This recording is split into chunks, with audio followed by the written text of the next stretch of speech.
এই মনটার ব্যাপারটা যে কী তা আজ পর্যন্ত সত্যি বুঝে উঠতে পারলাম না। অনেক সময় আমার মন অনেক কঠিন ব্যাপার অনেক সহজেই বুঝে যায় এবং অনেক সময় অনেক সহজ ব্যাপারটাকেও সহজভাবে মেনে নিতে পারে না। এটা কি শুধু আমার মনের কথা না সবার মনের কথা, তাই নিয়ে ভাবি।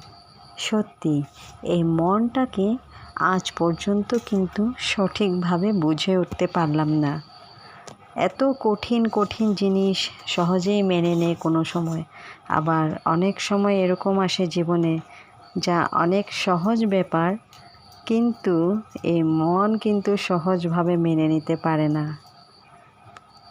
এই মনের ব্যাপার বোঝা সত্যি দায় বন্ধুরা। তোমরা কি বলো বন্ধুরা, তোমাদের কি এমন হয় না শুধু আমিই এরকম ভাবি? সবার জন্য রইল অবিরাম ভালো।